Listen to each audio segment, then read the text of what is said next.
In this session, we're going to dive into the genesis of Islam. And as we do, we're going to be striving to get as close to the truth as we possibly can, asking the fundamental question, what is the real story behind how Islam began? And more importantly, why does it matter? Now, I believe that understanding this could provide us with a crucial key.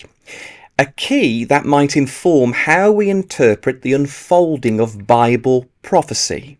After all, the Islamic people have a future, a destiny, and a place in the larger prophetic narrative. Now, the story we've all heard, the one we're most familiar with, is what's called the Standard Islamic Narrative.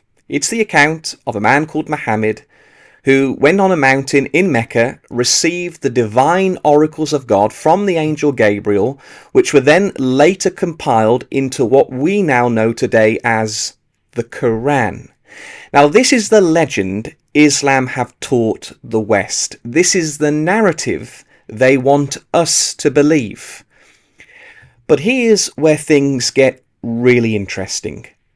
To my absolute astonishment, through the lens of scholarly research, linguistic analysis, and compelling archaeological findings, there's an entirely different school of thought.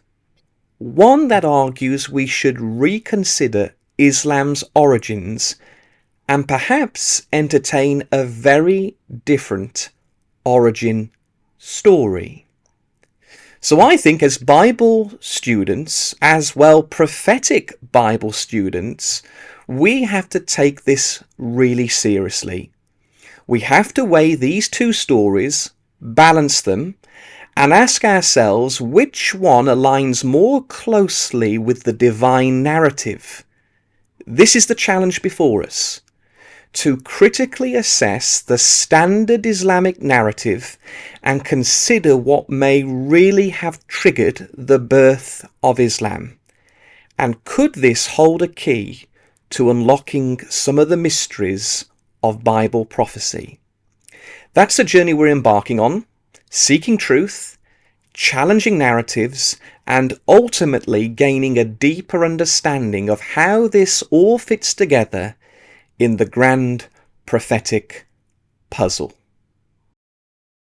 We're going to begin at the death of Muhammad in 632. Now, according to Islamic tradition, everything in this religion should be fully formed in its correct place, in its correct location by 632 AD. In other words, everything in Islam should be in its right place by that particular point.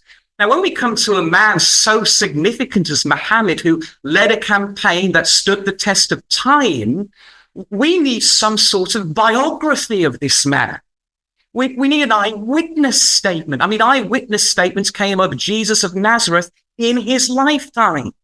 So when might you think the first ever biography written of Muhammad was placed? How many years do you think it's going to be after his death?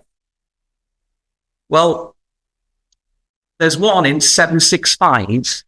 I mean, we're talking now 133 years after the death of Muhammad, we have the first biography written about him. In fact, what's so awkward about this, the original manuscript, we don't know where it is. In fact, we don't even know if Ibn Hisham even existed. So we've got to go further in time to this man called Ibn Hisham, 200 years after. Brothers and sisters, this is 200 years too late. I mean, the Islamic tradition says this was passed on by oral tradition. But come on, brothers and sisters. We know human nature. It tends to be rather biased and prone to error. That's ubiquitous. This is very unreliable. Well, what about the sayings of Muhammad, the actual quotations, the statements? These are known as the hadith.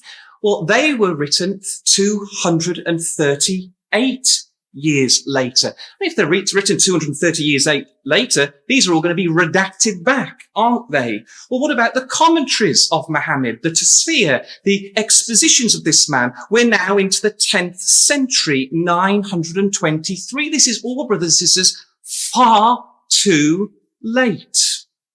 Now, what we begin to realize as we look at the screen, all of the biographies, all of the statements are all clustered together within a period of a few years.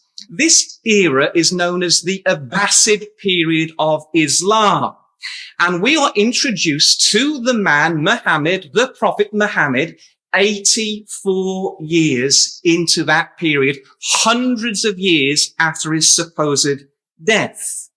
Now, it gets even more strange because when we look at those men, the key figures who wrote about the man Muhammad, none of them lived near Mecca. In fact, some of them lived thousands of miles from Mecca.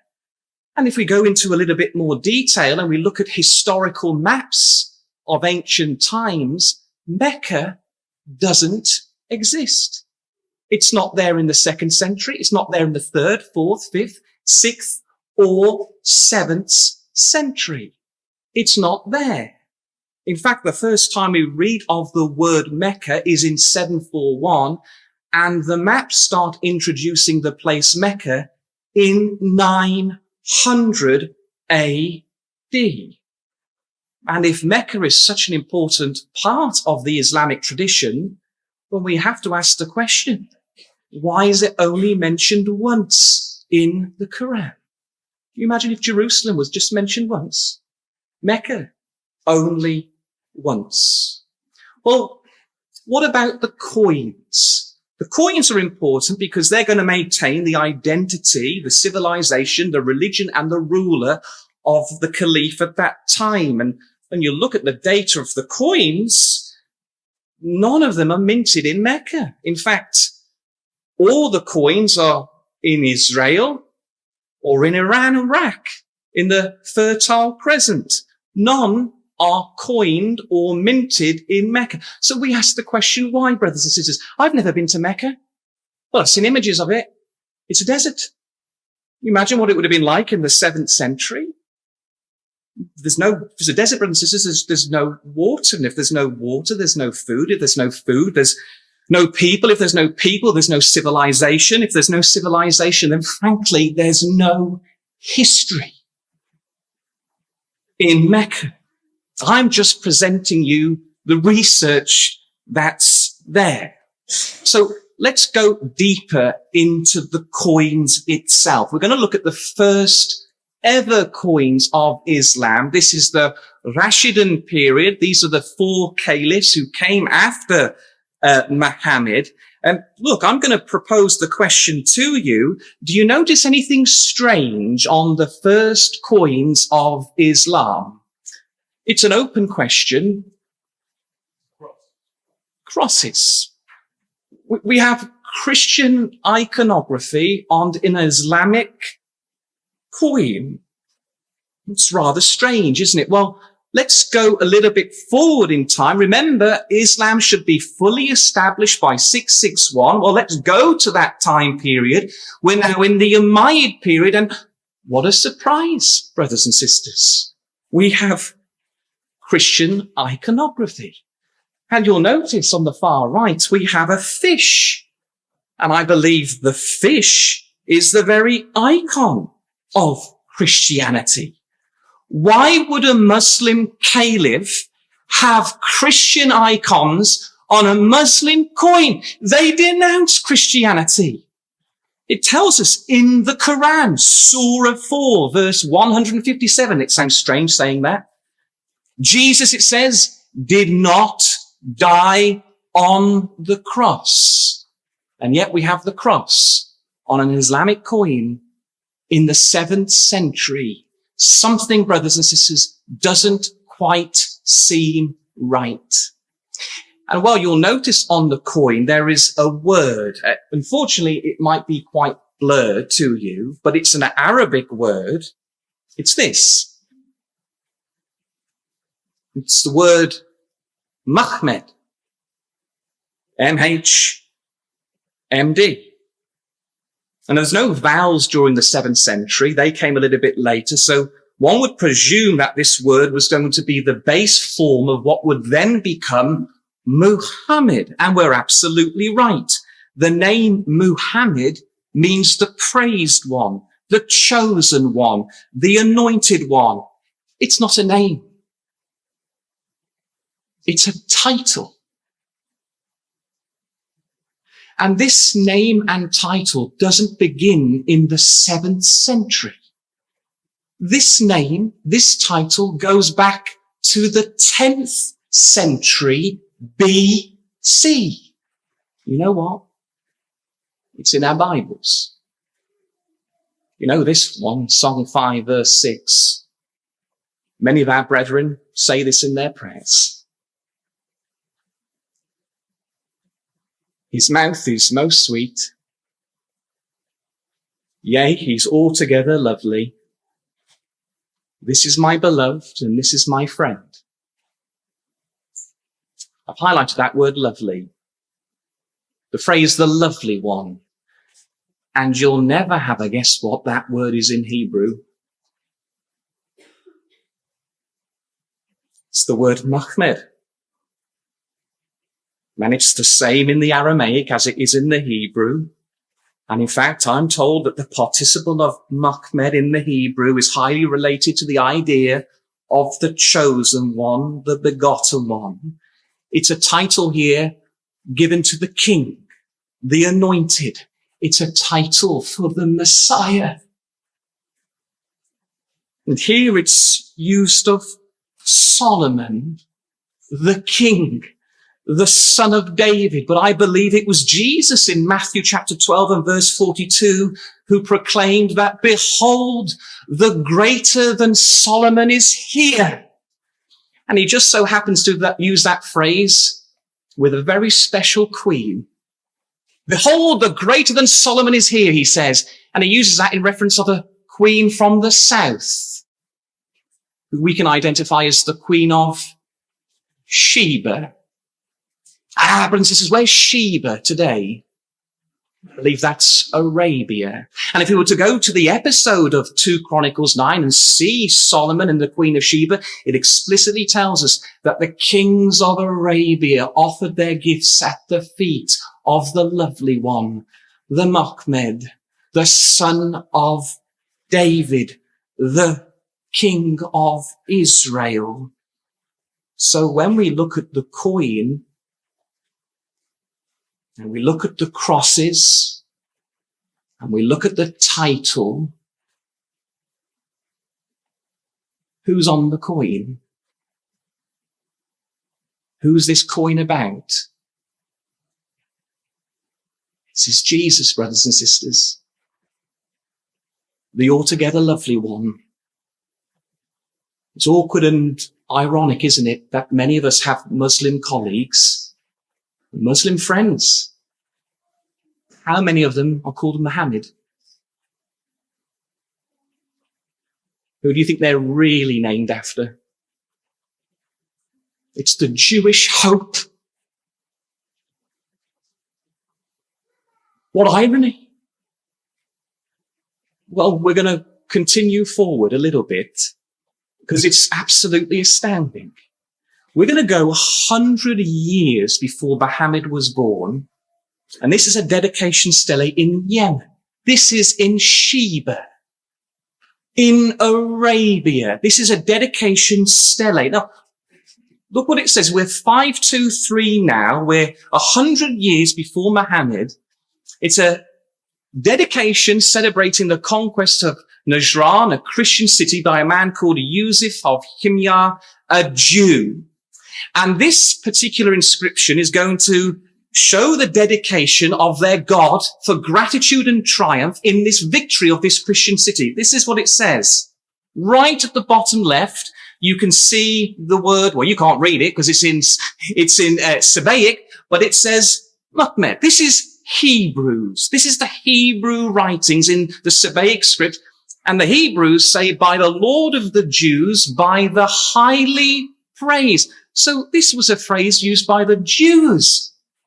hundreds of years before Muhammad came upon the scene. And experts assert that the name Muhammad was a title for the Jewish exilarchs. So these are the leaders in the Jewish diaspora. 5 of them have been found, apparently. 5 of these have been found in the 7th century, suggesting that the Christians then adopted this title and applied it to Jesus in the 7th century. In other words, the Jews referred to Muhammad as the Messiah to come, and the Christians used it for the Messiah to return. It's all on a stone. I believe Jesus in Luke 19 verse 40 said that even the stones will cry out my name. Well, let's go to the first proper caliph in the Umayyad period. This is a man called Muawiyah. We're in 664 now, and you'll notice there is an inscription known as the Maronite Chronicle. How does the inscription start? Well, I circled it. There's a cross there. And notice the language is not in Arabic or Aramaic, it's in Greek. Why is a caliph writing in Greek? Because that was the Christian language of the time in Byzantium. He's writing in the Christian tongue. Now, this is the translation of Muawiyah on the Maronite Chronicle that refers to an event in 660. Look what it says. Many Arabs gathered together in Jerusalem and made Muawiyah king, and he went up and sat down at Golgotha. He prayed there and went to Gethsemane and went down to the tomb of Mary to pray in it. And he placed his throne in Damascus and refused to go to the throne of Muhammad. We've got an Islamic caliph going to the sites that support Christianity. And notice what it says at the end. He places his throne in Damascus and he refused to sit in Jerusalem because he referred to that as being the throne of Muhammad. Now, Muhammad in Islamic tradition never claimed ever to have a throne in Jerusalem, but another Muhammad did, the son of David, Jesus. And he's going to Golgotha, brothers and sisters. Why is he going to Golgotha? Because it says in Matthew 27, verse 37, this is Jesus, the King of the Jews. This is not Muslim teaching at all. Well, let's move forward a little bit more in time. We're going to look at this king. I say he's a king, he's an emperor. He's known as Justinian II. So we're going to look at Byzantium. Here he is, Justinian II, and you'll notice he's got a coin, and with him on that coin are his 2 sons. One is called Tiberius, and the other one is called Heraclius. And you'll notice they're all holding 3 crosses, Trinitarian crosses. Now, he looks rather mean, doesn't he, Justinian II? He's got a metal nose because it was apparently sliced off. You wouldn't have beef with this man, would you? But this man did, right? Abdul al-Malik. He was the caliph serving in the courts of Islam at the same time. So what the story is that Justinian II demanded tribute of Abdul al-Malik because Byzantium was the superpower of the day. And so Abdul al-Malik acquiesced to his request and he mints a coin. So you can see that's the coin of Byzantium. What's missing, do you think, on Abdul al-Malik's coin? What's not there? Or maybe you can't see, but the crosses are missing. He's mocking the Trinity, brothers and sisters. It seems to me that Abdul al-Malik understood the spirit of Matthew 22, verse 21. Render to Caesar what is Caesar's, and render to God what is God's. And you'll see surrounding the coin is the very first time we see anything Islamic at all. It's called the Shahada. There is only one God, and the praised one is his messenger. It seems to me that he was an anti-Trinitarian asserting the tenet of monotheism against Byzantium.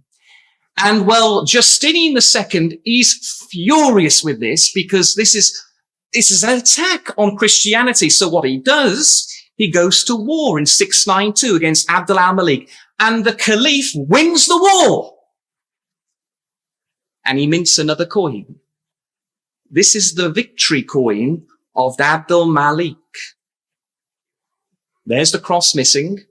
There he is holding the sword. And on it is the Shahada. There is only one God, and Muhammad is his messenger. He is confronting Roman Trinitarianism, and he's saying Muhammad is nothing more than a messenger. That's all he is. He's not God. That's the spirit that's being said on the coin in 692. Well, another third coin was then minted in 696. And you'll notice here, no images. You'll not see one image in Islam post this event. And right at the top, you can see the assault. This is the Shahada we know today. Say not three, for God is one. He is not begotten, and he has no son. You can see now he's accusing them of the idolatrous worship of Jesus. And this Islamic Caliph now is condemning the elevation of Jesus to the status of God. But what we're beginning to notice as we slowly move forward in time is that there is a gradual theological change. What began with the throne of Jesus, now they're denouncing him to be the Son of God. This is a slow change in the regime that became Islam today. And incidentally, this particular caliph, Abd al-Malik, he's the man responsible to build this building, the Dome of the Rock in 691. This is the apparent first ever mosque. So if this is the first ever mosque, we've got to ask a very straightforward question. Why isn't it built in Mecca?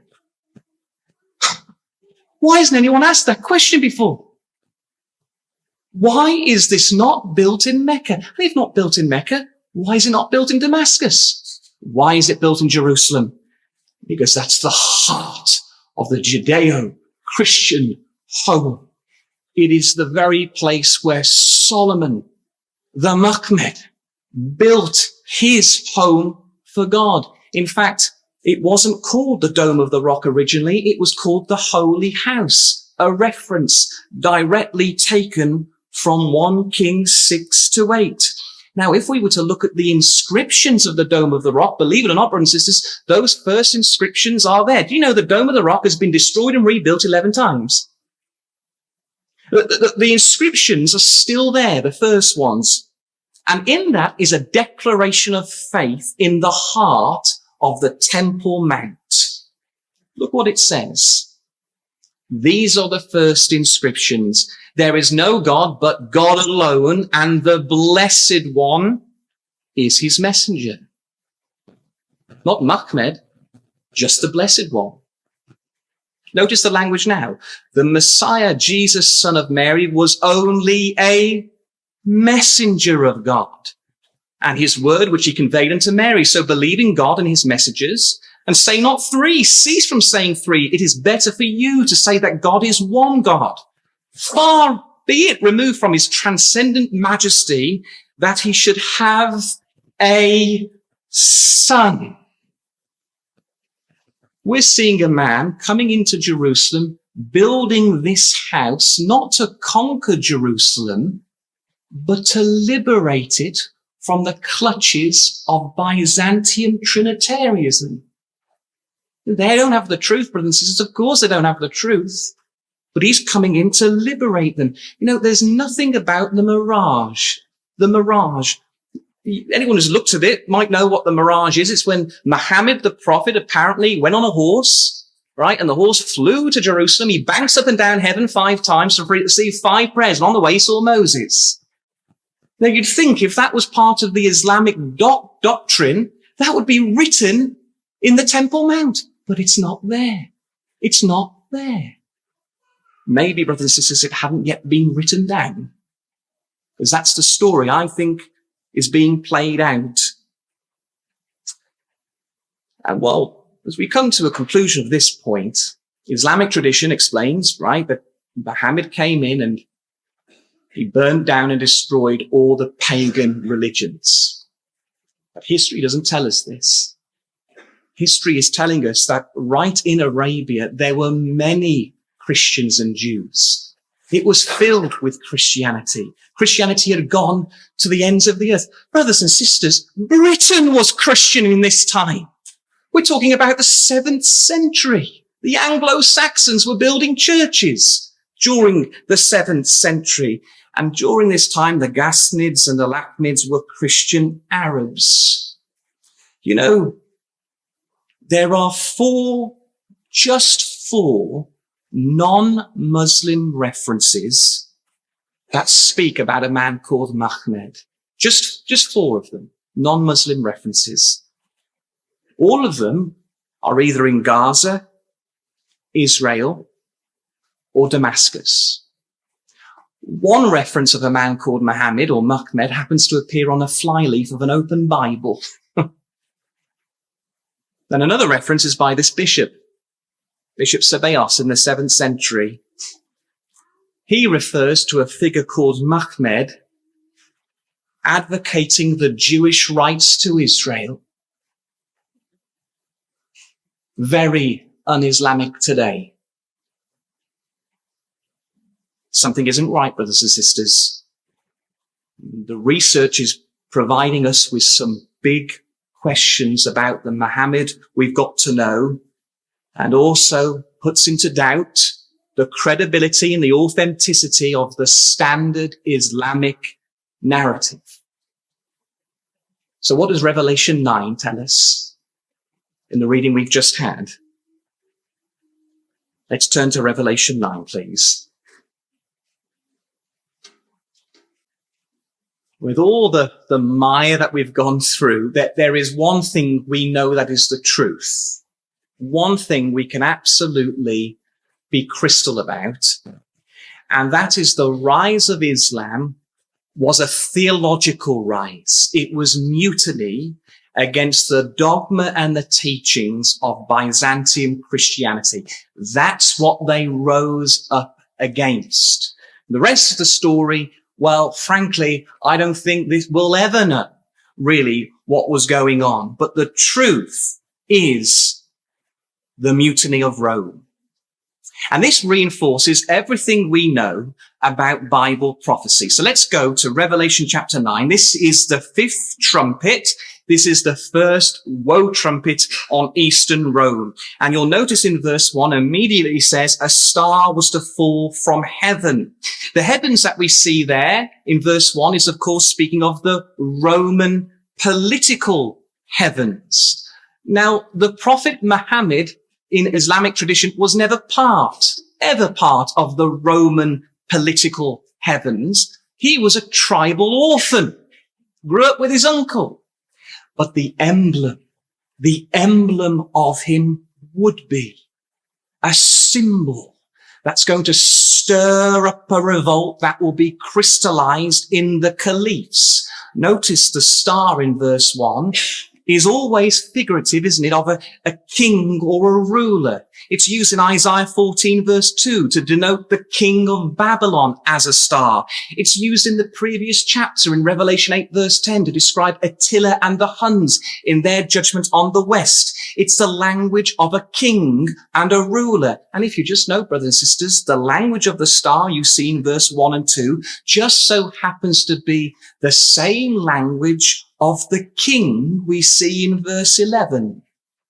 And the angel now is announcing him with rising power. Revelation 9 doesn't talk about a man in a cave proclaiming a new theology. Revelation 9 goes right into the heart of the matter. It is a rebellion against the Nicene Creed 300 years previously, under the banner, that would be monotheism, led by an Arabian caliph under the insignia of Mahmed in this time period. Now, I think this brings us to a very interesting point to consider. If the Islamic narrative isn't the truth, and Muhammad isn't the one of the standard Islamic narrative, then, brothers and sisters, he can't be a man. And if he's not a man, then he can't be a prophet. If he's not a prophet, then he can't be the false prophet.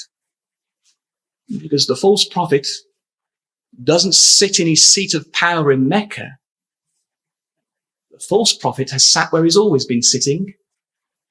He's in Rome.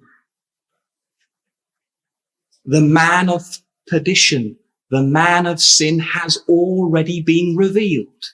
The bishop is already there in Rome, and here they are rising against the apostasy. They're rising against the man of sin. They want to rule. If you note there in verse 1 that the star was given the key of the bottomless pit.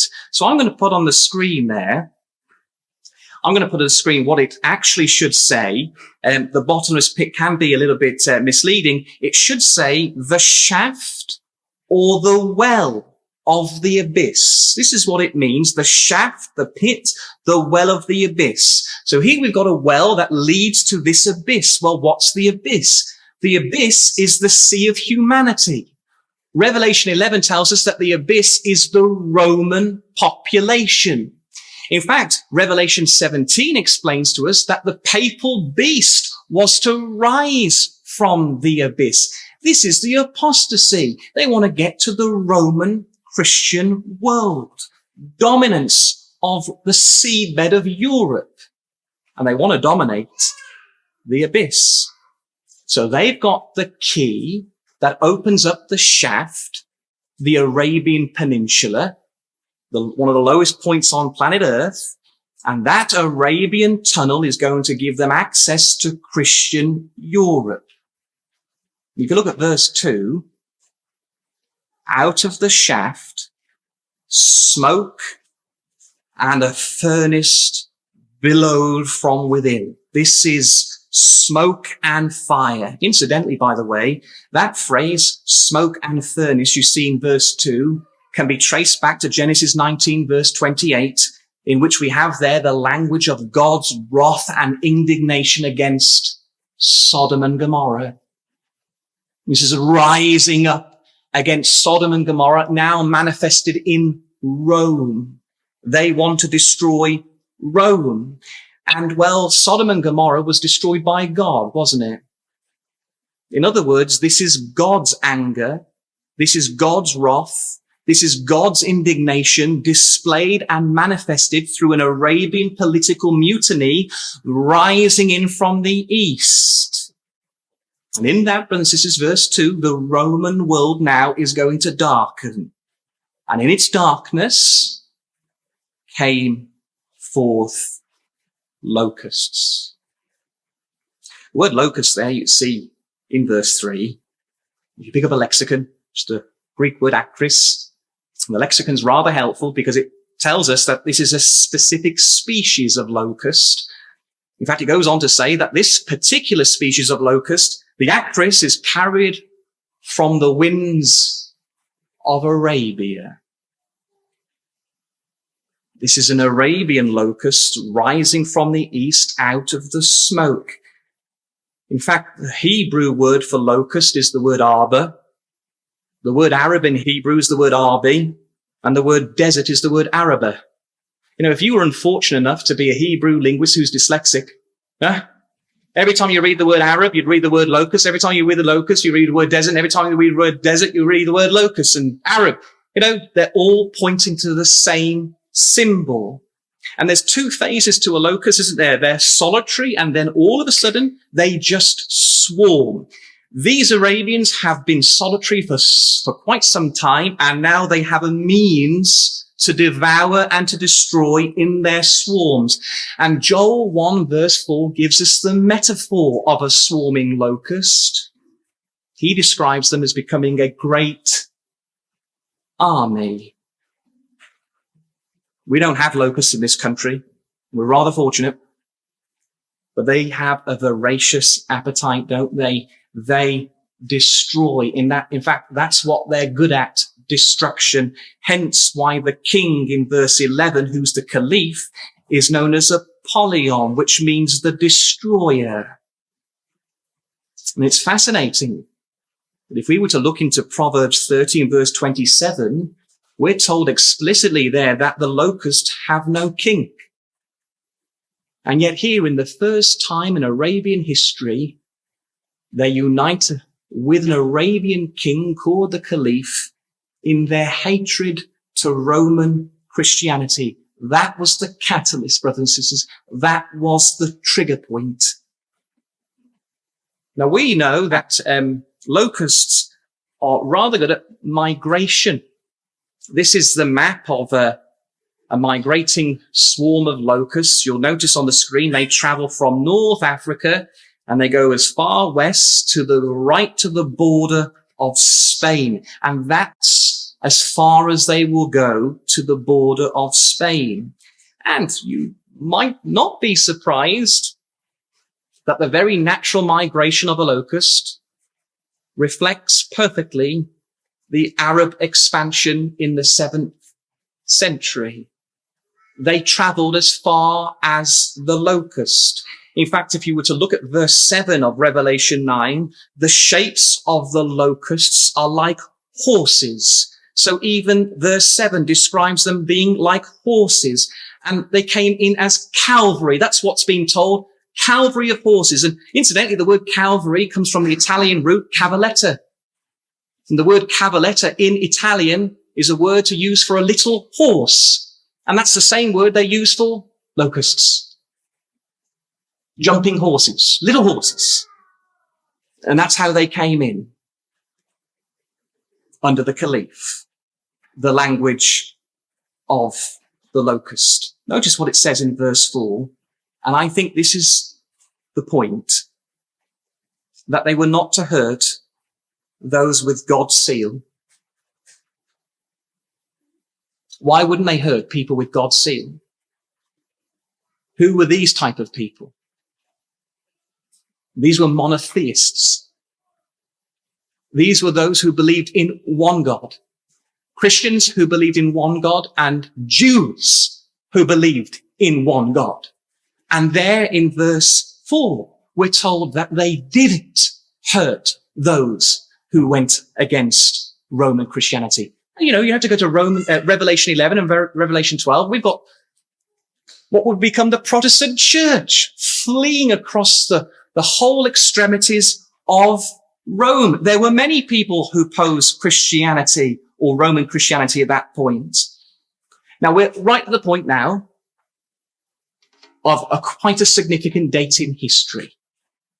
Notice on the screen, the locust has gone as far as it can travel, and we're now in 732. 732 leads us to the Battle of Tours. And at the Battle of Tours, we've got the Arabians under the caliph called Abdul al-Rahman. And he's leading the Arabians, the Saracens, into Gaul, which is now called France. And this is a momentous point in history, because if the Arabians could conquer France, they've taken Europe. And by taking Europe, they've taken the abyss. But the caliph was stopped.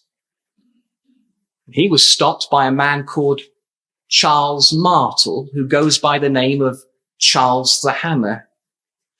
He led the Franks against the Arabians.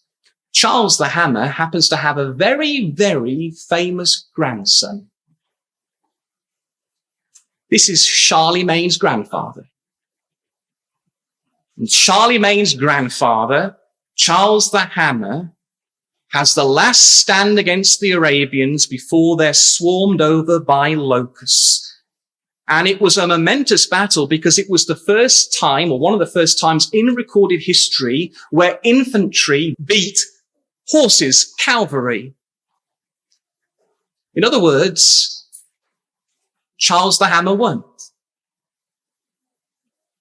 In what was a most surprising victory, he stopped the locust, and they stopped in the border of Spain, just like their natural migration.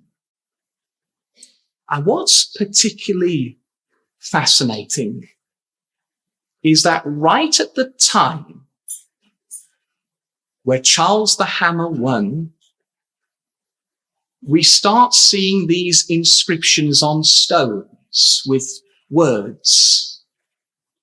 You see the words Muslim appear, and we see the words Islam appear right at the time of their loss against Charles the Hammer from 730 onwards.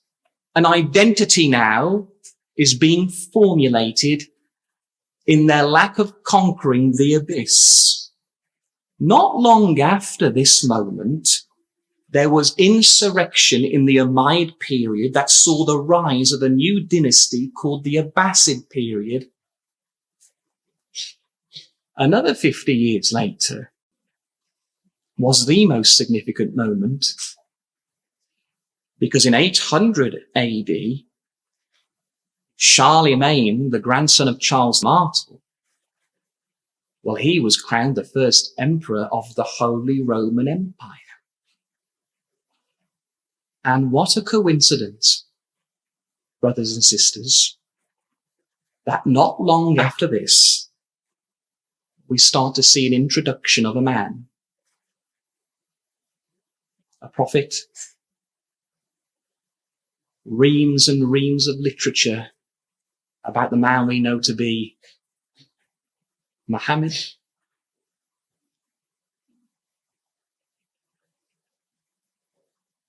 Isn't it interesting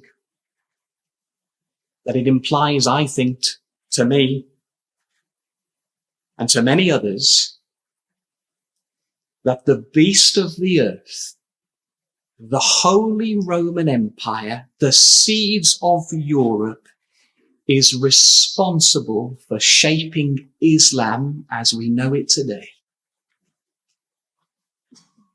And from the data we've inspected, failure to take Europe gave the Arabians exactly what they needed. A blank sheet of paper where they could put their new identity beyond the pages of history. A new religion that repurposed Judeo-Christian traditions. After all, it was the Jews who had corrupted the Old Testament, and it was the Christians who had corrupted the New Testament. It was the Jews who refused Jesus, and it was the Christians who removed God entirely. They have the final revelation now. And the book became the Quran. The prophet was called Muhammad. The God was called Allah. The religion was called Islam. The people were known as Muslims, and their lineage was from Ishmael. And they're not ruling in Mecca at this point. It's still a desert. They're ruling in Baghdad in the Fertile Crescent. And it was very strategic because in Baghdad, there was a huge library called the House of Wisdom, and teachers known as imams were sent across the four corners of the Arabian Empire to teach and school the population of this religion. And the empire became Islamic, and Muhammad, the prophet, became its emblem. He was the memorial, brothers and sisters. Muhammad, whose roots go to Mahmed, Islam means submission to God, to combat what they thought was an apostate system, and they were absolutely right. The Holy Roman Empire, whose sole ideology is to submit to the papal yoke. In other words, long story short, I think it's pointing that it was the dragon power of Constantinople that gave birth to the Arabian revolt under the Umayyad period. And it was the Holy Roman Empire that crowned them Islam under the Abbasids. Two theological powers opposing one another, all rooted into the same cause. As the old saying goes, all roads lead to Rome. And I think God is declaring a very profound message. Don't tamper with my son. Make him divine and part of a Godhead Trinity and remove accountability. Then you become like this. But if you remove his sacrifice and his work of atonement, then you become utterly unforgiving, like this.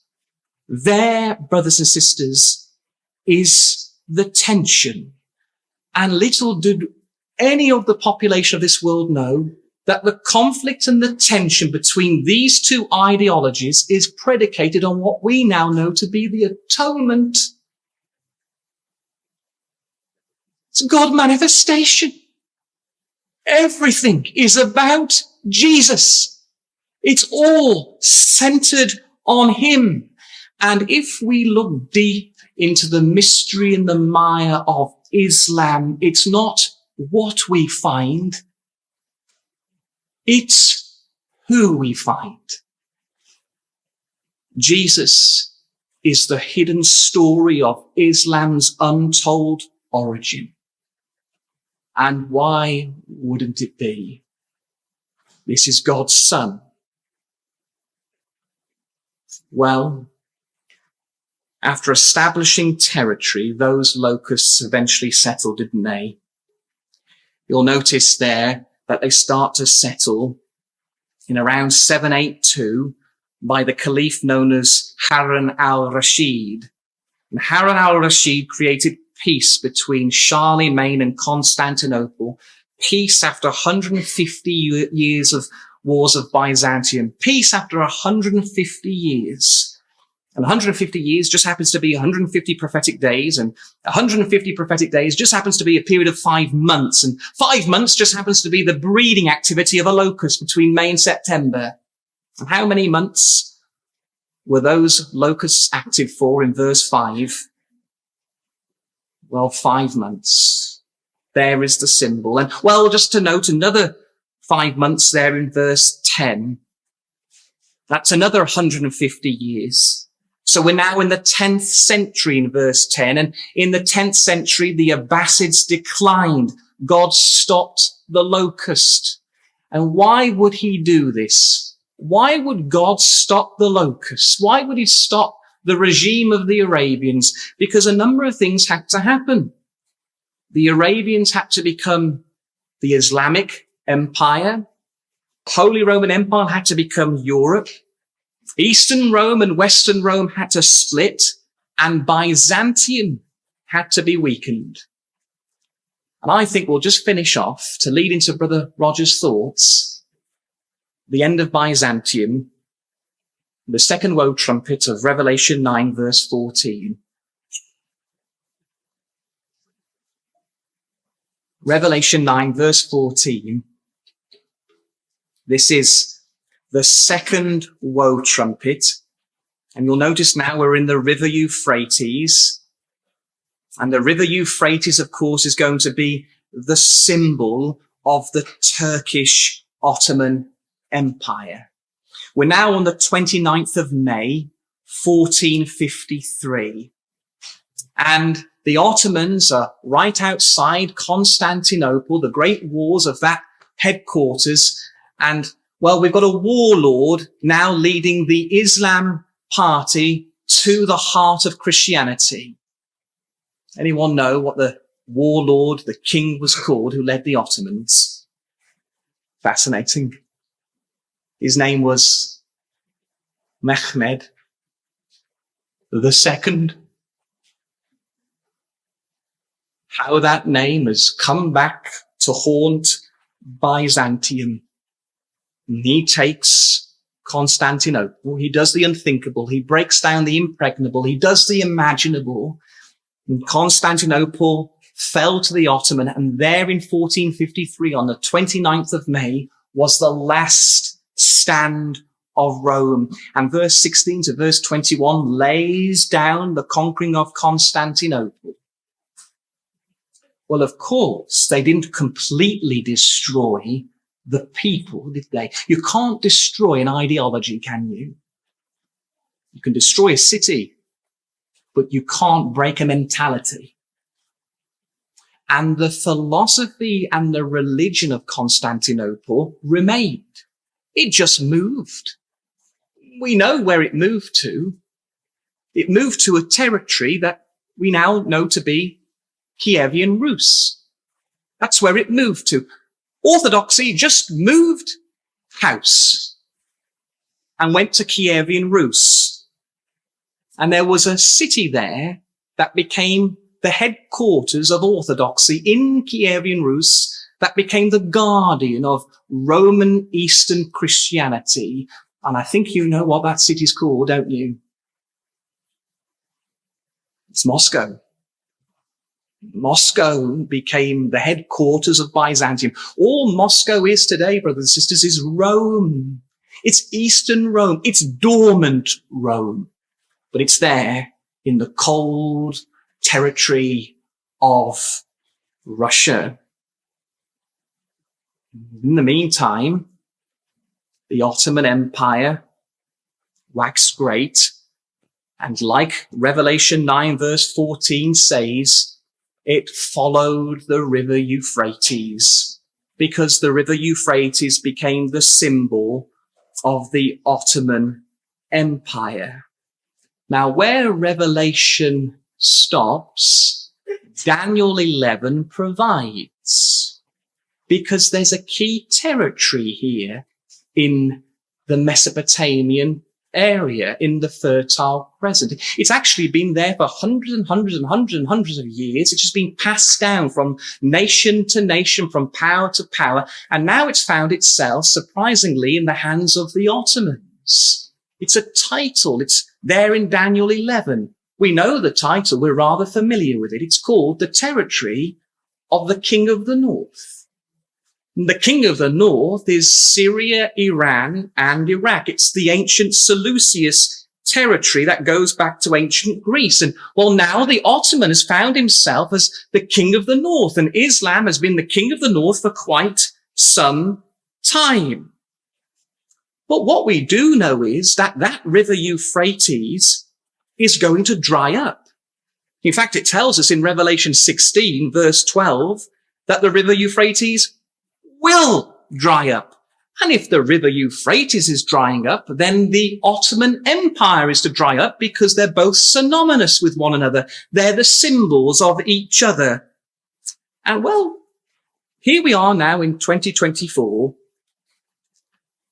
Would you agree that the Ottoman Empire is nearly dried up, because only the Turkish Empire or the Turkish power is still existent today? I think the name gives it away, the Ottoman Turks. And Turkey is the last stand. I mean, it was a river, brothers and sisters. We're now just in a little stream now, aren't we? The great stream of the river Euphrates is the King of the North. But Daniel 11 continues to say that a new King of the North is yet to come. A new King of the North is going to rule over Iran, Syria, and Iraq. So we'll ask and assert the question here, Which power today do you think has the most influence in the areas of Syria, Iran, and Iraq, which just so happens to be the territory of the King of the North, which just so happens to be the very area of the drying Euphrates? Which power is it? Well, it shouldn't come any surprise. It's Russia. Russia has marvelous relations. Who'd want to go and ally themselves with Syria? Russia does. This is a theological war. He wants to rebuild Byzantium in the east. Today it's Russia, and there are the Muslim Islamic countries who are all Shia Muslims, and they just happen to be pro-Russian and anti-Israel. But the Daniel 11 prophecy continues. Not only are we going to see a new king of the north come down, but he's going to come down like a whirlwind into Constantinople. So I'll ask another question. Which country would like to be in Constantinople? Which nation today has its heritage and its legacy and its roots back in Eastern Rome at Byzantium? I'll ask an even a more poignant question. Which nation wants to reclaim Constantinople? Byzantium is Russia and Russia is Byzantium. And we're going to see a power come from the heart of Moscow, confederate with Iran, Iraq, and Syria to become the king of the north of Daniel 11. And then once he becomes the king of the north, he conquers Constantinople. Daniel 8 tells us we're going to see the unveiling of a king standing. And Ezekiel 38 gives us the name of that king. He calls him Gog, the prince of Rosh, of the land of Magog. Magog today is where? Kievian Rus. And Ezekiel 38 tells us he's going to come from the extremities of the north. I think it's rather safe and logical and wise to strongly suggest that that king in Daniel 8 is a Russian Tsar, rising up from the ashes of Byzantium. And Daniel 8 continues and says that through policy, he shall cause craft to prosper. He'll magnify himself, and by peace he shall destroy many. We're going to see a head of state forging a geopolitical alliance, and Byzantium is poised to regain strength in the east. In other words, if Byzantium birthed the Islamic revolt, he's going to end up controlling it. Islam has always been the plague upon Rome, and he's going to somehow maneuver himself into a position where Ezekiel 38 and verse 7 says he's going to guard them. And as for the abyss, Western Europe, well, there the frog-like spirits croak and breed. And they're going to unite those enemies together against a common people, a group of people who incidentally reject Muhammad